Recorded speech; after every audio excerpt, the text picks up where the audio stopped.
लोकसभा चुनाव का बुगुल कभी भी बच सकता है। हर राजनीतिक दल इसकी तैयारी में लगा हुआ है। देश की गद्दी पर सत्तासीन बीजेपी इस बार हैट्रिक लगाने की चाहत में है। इसको लेकर लगातार बैठक कर रणनीति बनाई जा रही है। दिल्ली से लौटे झारखंड विधानसभा में नेता प्रतिपक्ष अमर कुमार बावरी से बात की हमारे सहयोगी राजेश कुमार ने। चुनाव के मोड पे चला गया है और जिस तरीके से बीजेपी ने एक बड़ी बैठक दिल्ली में करने के बाद से तय किया है कि अब की बार 400 पार, किस तरीके से इस रणनीति के तहत काम होगी और किस तरीके से तमाम चीजों पे बातचीत होगी। हमारे साथ नेता प्रतिपक्ष हैं अमर बावरी जी, उनसे बातचीत करेंगे। अमर जी, बड़ी बैठक हुई दिल्ली में, किस तरीके से वर्तमान परिस्थिति में देख रहे हैं आप इस चीजों को?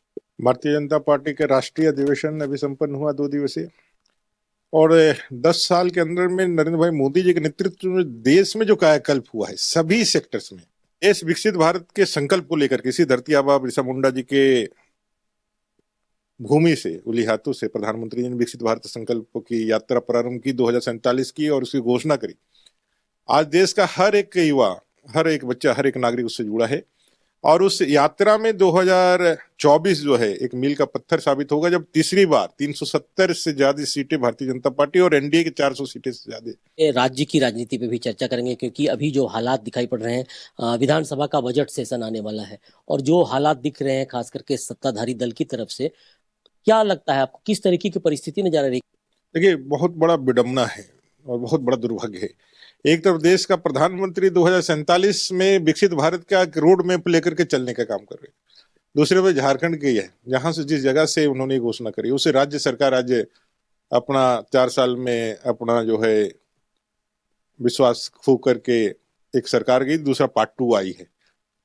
आप लोगों ने देखा होगा 54% बजट ही अभी खर्च हुआ है अपने मूल बजट का 2023-24 का। अभी भी सरकार मंत्रिमंडल के गठन के बाद भी स्थिर नहीं हो पाई है, अभी भी उसका पाया डगमगाया हुआ है। इनका सिर्फ और सिर्फ जो रोड मैप अभी बना है वो विकास के लिए नहीं बना है, लूट का रोड मैप बना है। और भारत विरोध के लिए इनके पास जो भी देसी विदेशी जो भी शक्तियां है जो एजेंडे सेट करते हैं, आलिम फाजिल, जो हमने कहा अभी सरकार कोई भी मुखड़ा बदल जाए लेकिन सरकार चला गया तो आलिम और फाजिल ही, आलमगीर आलिम, हाफिजुद्दीन अंसारी जैसे लोग ही चलाएंगे, एजेंडे वही लोग सेट करेंगे। कुल मिलाकर के ये 8 महीने तक सब्र करना होगा अपनी जनता को, और हम लोग भी इस जल जंगल जमीन की सुरक्षा के लिए सड़क से सदन तक का जो हम लोगों का लड़ाई है उसको और तीव्रता के साथ रखें।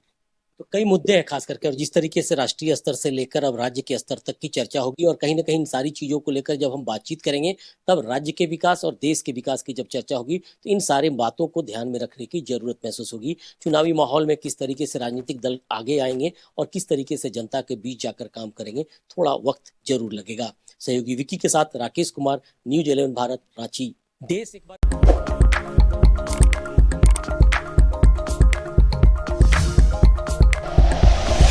Like and share videos, subscribe करें हमारा चैनल और प्रेस करें बेल आइकॉन। न्यूज़ 11 भारत, सच है तो दिखेगा।